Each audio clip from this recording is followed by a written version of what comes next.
If you wanna go, let me see you wave your hand.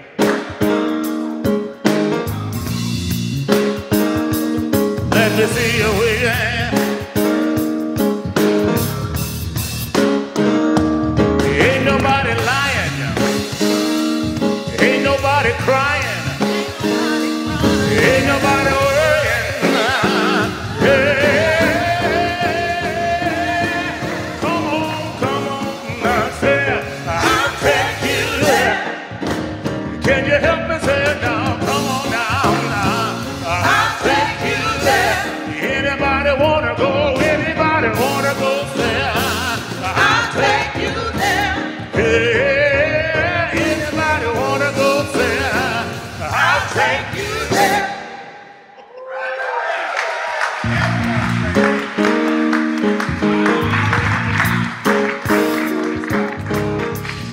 Sometimes it'd be fun on a Sunday just to spend an hour just doing that. Well, excuse me, I'll take my stuff.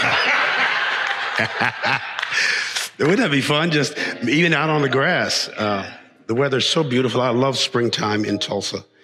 I grew up in San Diego, California. We had no particular appreciation of the seasons because it was pretty much like this all the time, rain. But I love the summer. I love the spring. I love the snow. I love the fall. I love life, and I'm learning how to love it more precisely. And I'm enjoying it in a way that I never thought was even possible. It's good to expand and grow. Mention was made of John Powell, who made his transition last about 1 o'clock in the morning on Saturday. Sarah would have been here today. We were celebrating the Reeds, who are making their transition to Louisville, Kentucky. That's where Dr. Teresa Reed, who was the chair of the music department at TU, she's now going to be the chair of the University of Louisville in Kentucky, chair of their music department, and her mother is suffering with just the beginning stages of Alzheimer's. And so she's going to be near her mom, but it all worked out beautifully. But they've been close to us for many, many years. And so we were already, most of the New D folk kind of hung out with there last night because we all came over here, as Cassandra says, on the same ship to All Souls about 12 years ago. And this is our home, and so we miss each other when they're gone. John left almost suddenly, but he was tired and ready to go, and so we're going to wrap our arms around Sarah, his widow. They have one son, Mark, who comes here some, and we encourage her to stay home today and rest and relax and chill. And there hasn't been a Thanksgiving or Christmas dinner probably in the last 15 years that they have eaten at our house. So we're real connected to them in Christmas and Thanksgiving. And so family is family, and we stick together, and we miss who we miss. And we're thankful. I cherish old relationships that have lasted as long as these have, and more than any other time in my life. Yeah, the older you get, the fewer friends you really know that you really have. Talk to me, somebody. Because they hang around, and occasionally they have to go. Our theme for the month is truth, and that's probably one of the most elusive psychic phenomenons in the human essence. Truth, how to get a hold of truth. We all seek truth. Very seldom do we really see it as it really is, because it so shifts itself. It's moving constantly. It's not stagnant. And so all these years as a truth seeker, we get continually disappointed because we think we have it, and then it slips through our hands and it changes. It doesn't go anywhere, it just shifts. John is this, we can't see John Powell now. My last time was talking with him Thursday night, and he couldn't talk, actually. He was just he kept waving. 3 times Sarah and I were sitting in there with him late into the evening, and when I walked into his room at St. Francis, they had sedated him slightly because they had all these tubes in him, and he was breathing for him, and dialysis. He only has 1 kidney. So he couldn't talk, but when I walked in the room, it was as if he knew I was coming. He opened both eyes, and the brightest, warmest sparkle, and I've known him 40 years, that I've ever seen just came into his eyes. And then he closed them. And I went over and kissed him. I kissed him every time I went in there the last 3 times because I thought we were losing him. But he kept waving. He just would wave. And I said, sir, he must be telling us he's going or something, because I'd wave back, but his eyes weren't open. I think he was letting us know he's about to check out of here. He's just in a different form, on a different floor in the consciousness that we call life. We're not just multi-dimensional, we're interdimensional. And that's what I think truth is. When we say truth, we actually mean, I say accuracy. That's an easier word. Truth is so elusive. But accuracy, which is the quality, say, to being correct, being precise, being exact, with details, and not in an approximated way. We do a lot of approximations because that's basically how we know how to live. Approximately, I'll be there approximately. I don't even like anybody to tell me, and I never did understand when you get on a flight, it says the flight's going to leave at 2:07. Just leave at 2 or 2:10. What's this 2:07 and a half stuff? Because nothing is quite that precise, but it's on there. And then they figure out when you're going to land at 2:17 or 5:17 or all that. Just land when you get there. That's a little easier for me. If somebody tells me to be at some place at a certain time, they used to call me the late Carlton Pearson because I was never exactly on time. I struggle with restraints. I struggle with fitting in to anything. I'm a little bit rebellious. And still at 66, yes, I am. I really am. No, really? Well, I'm a rebel lion. It's in there. Truth is defined as that which is true or somehow reliable, that which is in accordance with fact or in accordance with reality. The world or state of things as they actually are or as they exist, as opposed to some idealistic, notional idea of them. What it is, it's hard to define. We can describe it as we experience. There's conditioned thinking and there's presupposed thinking. Conditioned thinking is the state of something with regard to its appearance, its quality, its working order. What's in working order in your mind? And how long does it stay in that place? Most of us have presupposed notions or presupposed thinking. Tacitly, we assume that the beginning of a line or argument or course of action is something that is the case. Because of the way it begins, we think this is the way it is. What really is the way it is? Is John gone? Is he here? He's in our memory. So is my dad. So is what I'm going to do in this afternoons. We're going to leave in a little bit, go have something to eat. Most of us are going to come back at 4. That's just life. How do we change? I'm this way right now. I actually left my glasses at home, but that doesn't mean I can't see. I just can't see as well. Sometimes I can actually see better with them. I have my reading glasses so I can read the announcements in a minute because the words are smaller. But even that truth shifts around. Your bifocals and trifocals. Your body flows and fluids, the way you sit and feel and think, factually, actually, functionally, punctually. That's what I call self-actualization. But what is that? I'm loving this whole idea of evolution. An extremist, and I'm really, isn't it interesting that we are called the buckle of the Bible Belt? There's no statistic that prove that.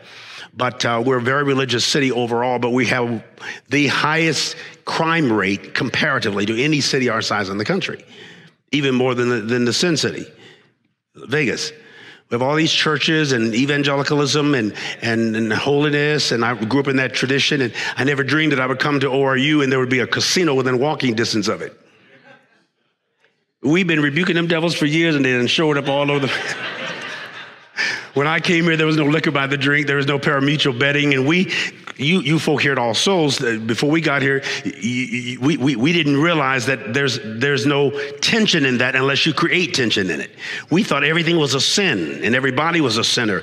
And we didn't believe in freedom and guiltlessness and shamelessness. It's still hard to believe that we are truthfully guiltless, because that doesn't make sense, or that we are truthfully, factually okay with whatever God is, if it's a God that doesn't judge. But most of us don't know about a God that doesn't judge. It's hard to imagine a guiltless, shameless consciousness or culture or reality. It's hard not to believe that there is good and bad, right and wrong. the duality of the consciousness. It's hard to just see that there are choices, decisions, actions with consequences, a sequence or sequel to it, without saying it's good or bad. If I commit what we call in the Bible the act of adultery, would God judge me or just Gina judge me? Who we got? Somebody, you got that one right. And y'all too, if you knew of it, that say, I don't tell you about my adultery. No, everybody has these things in their life. If I eat too much sugar or too much salt or don't get enough exercise or get too much, I can pull a muscle.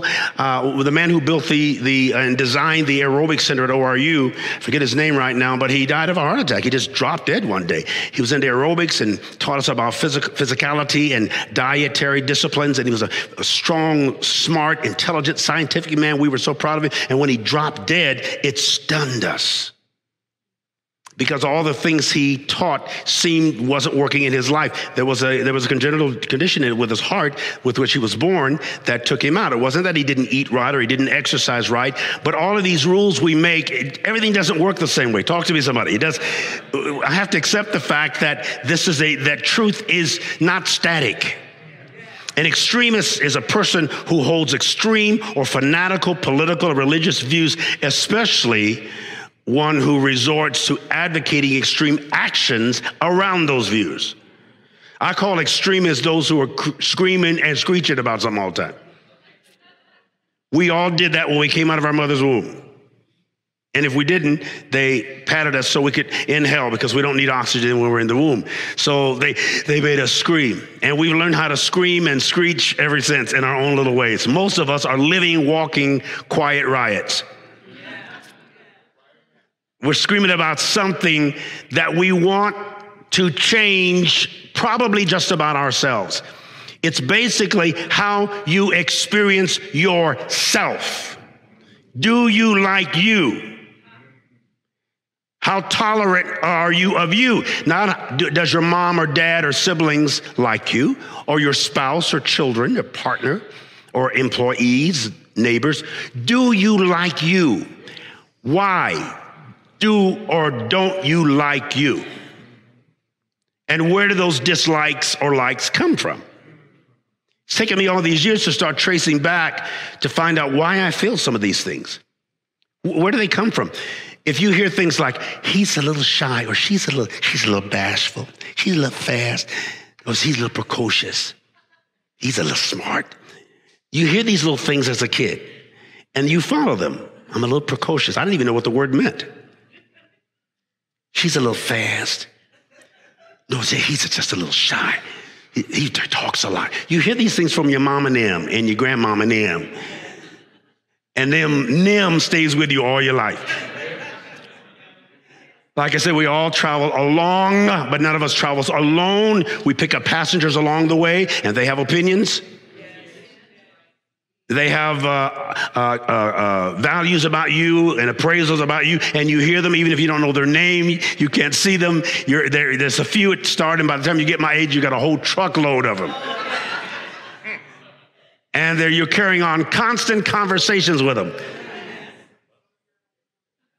That's common. I just have to now decipher those conversations and decide which I'm going to listen to, because I'm hearing all of them, but I'm not paying attention to all of them.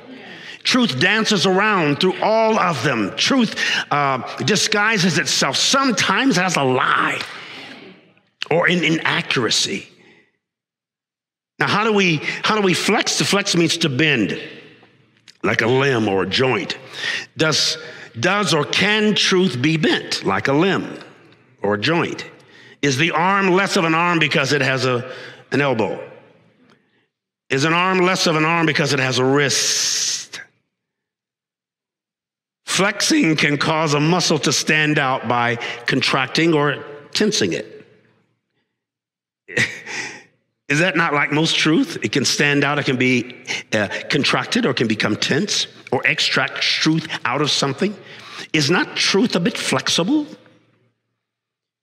Isn't it a bit modular? Can't it move around and shift? Shift shaping? How do you do that?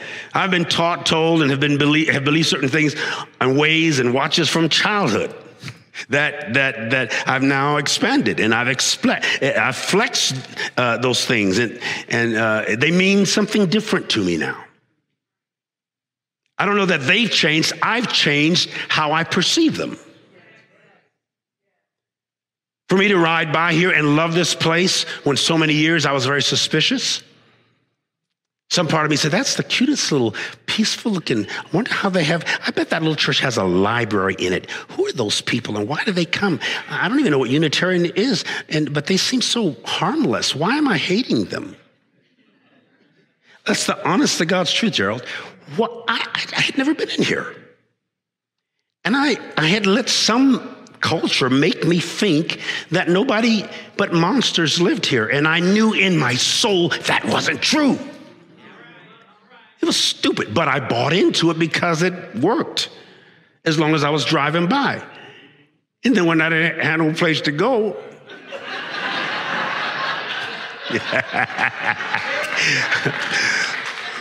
I brought my little people and we came on in. See? and there's it's kind of very much what you were talking about, Mia. That's why it was an excellent poem, by the way. I guess it's an original. It's just that was so frank and so honest and so truth. And so it was liberating to hear it. Not just to hear it, but to know that you're honest enough to say it and to feel those things and to expose yourself. When you get to the place that you really, and it kind of goes back to this whole idea of Adam and Eve hiding. The whole allegory of them they were naked and felt no shame. When's the last time you were naked and felt no shame? The Bible actually says Adam and Eve were naked and felt no shame. What means they were disclosed, they were vulnerable and exposed and expanded and expressed, and they felt no shame until somebody convinced them that they were less than. Or other than, in a demeaning way. The same word for naked in Hebrew, the root is the same word for cunning or aware or subtle or conscious. The serpent was crafty or subtle or smart. The serpent was conscious. What I love about Eve, and I've been saying this every time I can remember to say it, the story of Eve is that she was evil and she was bad and she was the fallen man. That's all allegorical, of course. But Adam was interested in obedience. Eve was curious. They told her, according to the scriptures, that the God said, if you eat the tree, you'll die. Well, of course, that couldn't have meant much to Eve. What would dead mean? She'd never died before. She'd never lived before. There were no mortuaries and cemeteries and embalming fluids. So if you eat of that tree, you're going to die. What could that have meant? But the other part of it is that the serpent then says, Mr. Consciousness said, hey, no, you're going to become more godly, more divine. You're going to get in touch with your divine self if you eat of that tree. She was more interested in the intrigue of divinity than the sin of humanity. She wasn't stuck on death. And we've been demonizing her all these years. And then when she ate of the tree, supported, or the truth, her eyes awakened, and we ought to celebrate her as the one who led us into consciousness. The tree of the knowledge, the word knowledge means science. She was a scientist. Adam was a gardener. Isn't that interesting? And the King James translators named her Eve. It's a subtle insinuation of evil or evening and darkness. And you wonder why we've abused females all these years. The truth is that you're the best thing that ever happened to us on this planet. Now, don't let that get to your head, because a man still got to be headed. No, I'm kidding. Now, see, those old recorded messages are in. All right, well, let's put one in the White House. Have a woman every once in a while. Don't let them overdo it. We've had already one colored in there. Now we'll have a white next. Eventually, we'll have someone who's gay for a little while, and then we'll get him right out of there. Then we'll follow up with somebody that's really mean and mad and crazy, the exact opposite. I don't know what they're going to do next time. What is the truth of all of this? I've learned that truth moves and morphs and expands. It travels and takes shapes and shifts like drops of water and melting snowflakes. Truth is alive. It has moving and sometimes manipulative parts that land in only temporary places.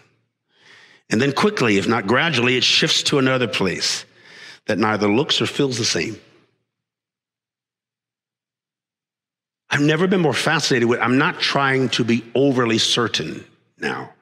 I can relax with this dancing reality or illusion that we call truth. And when it identifies itself, I kiss it. And if it changes, I don't kick it. But it appears to me in another way, on another day, and we hang out again. In between are the illusions of deception, or the illusions of defeat, that's what I should say. The truth, these moving, all living things change. They grow. When you stop growing, you're dead. So if you're alive, you grow. If you grow, you change. And I'm shifting. We're all shifting. We're all sifting. We're all finding this other way, this new way. Truth is organic, which means it relates to, or it's derived from living matter or matters. The materials of your mind. Truth itself is an organism. It has them growing on them and growing in them. An organism, is material structure of an individual life form. So when I'm writing these, half my sermons get read on Sunday morning, my little lectures, because I get another thought and I'll just get on my knees I'm not praying, but I just get on my knees by the bed with the computer there and I write again because I keep listening to these concepts that come to my mind. I love for somebody to give me an idea and say, talk about it, think about it, and then I share with you my thoughts out loud.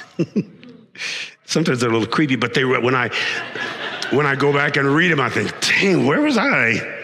What did I eat? What did I dream? But it's fascinating because I never get to share all of it with you. Of course, we write it and it'll come in a book somewhere. All living things grow, all growing things change. All change, though, as I'm quoting, is a struggle. Winston Churchill said, the truth is incontrovertible. Malice may attack it, ignorance may deride it, but in the end, there it is. Yes, there it is. Here it is. Change is inevitable. Transformation is optional. You can't avoid change. Real truth leads to transition. Transition means change. Change is always a struggle. But after you've gone through the struggle, you arrive at where you began, which is truth, whatever that is. The truth of the matter, how many of you have heard or said that? The truth of the matter is this. Or, well, at the end of the day, you come to some temporary conclusion. And then at the end of the day, how many of you would identify that the end of one day may be different than the end of another day as far as some conclusion about yourself? If you were cheating you and your mom were cheating in the house with your lovers, the question would be, well, what difference does that make? It makes a difference only to you or the person who finds out you were cheating. You need to be discreet with your treatment. If you're going to sin in private. Scripture says, I got to stop. You know the truth, and the truth you know. That's what that means. You should know the truth, and the truth doesn't set you free. It makes you free. Set is a mechanical word. Make is a creative word. Truth you know or identify or recognize creates in you freedom. It creates you as a free moral agent and mortal agent. You get beyond statistical. I'm going to read some comments from Bashar Love. He's a mystical, supposedly being channeled through another man named Anka. But he says, do not think like a human. You have the ability within you to create anything you wish. Truth is, you are all highly powerful entities walking this planet, disguised as simple biological beings, and the disguise fools everyone, even yourself. Linear truth is facts arranged in extending a long straight line. But in nonlinear truth, moves and twists and turns and curves. It's up and down and in and out. Learn the dance. Listen to the music or the musings, the science of thought, the science of mind. You're one big, powerful brain, and your brain is 80% water. Your body is 80% water when you're born, but you become 50 to 60% when you're my age. So enjoy the moisture, enjoy the moment, enjoy the mist and the mystery, or the mist story. There's always more to it. And the rest of the story, who said that? Harvey, he was from here, wasn't he? Yeah, a lot of great men come to Tulsa. Let me read to you, and let me have you just wrap your arms around yourself and embrace your own truth. And again, I'm not asking you to know it, I'm asking you to notice it. I'm not sure what you can know, I just know what you can notice because it might change.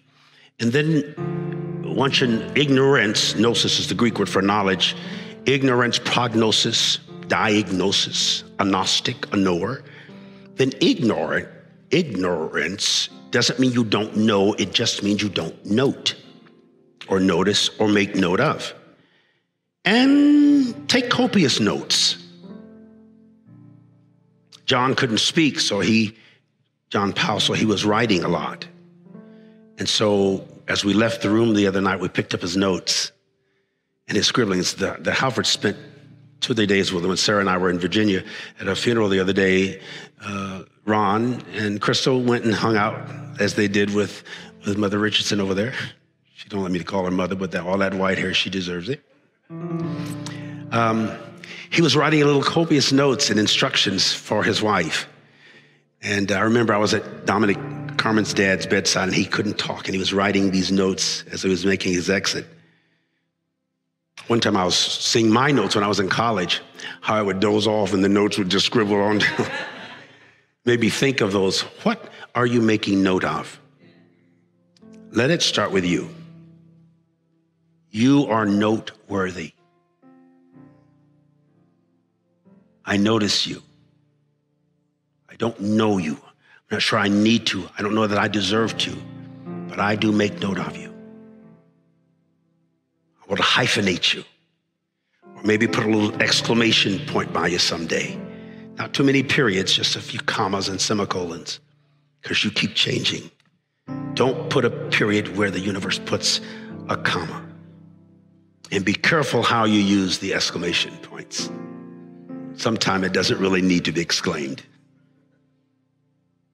It's not always that loud. Listen to your soul, because that's where your syllabus is. That's where your course, life course and cause is. We love you very, very much here. We love being loved, and we love love, whatever that is. Because it changes too. Talk to me, somebody. Today at 4 p.m., the choir concert. Are you going to sing, Madge? Are you supposed to sing? She's going to sing. Oh, okay. Well, let me set myself down. I didn't know she was going to sing. Madge is coming. The truth is, Madge is going to sing, and then we're going to all leave in just a few minutes. We have a couple of announcements, and we're out of here in about 5 minutes. Thank you. Give Majesty Pearson a great big God bless you.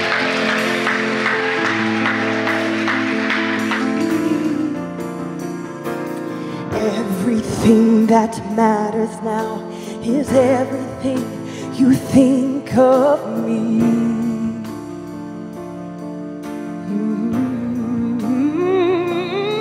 In you I find my worth, in you I find my identity. Oh, you see I am loved when I can't feel a thing. You see I am strong when I think I am weak. You see I am held when I am falling short, and when I don't belong. Oh, you see I'm yours. Oh, I believe. Oh, I believe. you say of me. Oh, I believe everything that matters now is everything you think of me. Oh, I believe, oh, you say I am loved when I can't feel nothing. You say I am strong when I think I'm weak. You say I am held when I am falling short, and when I don't belong. Oh, you say I'm yours, and I believe. Oh, I believe. I believe. Oh, I believe.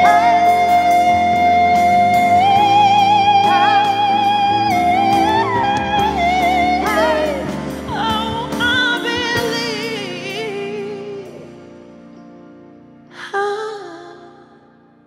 believe.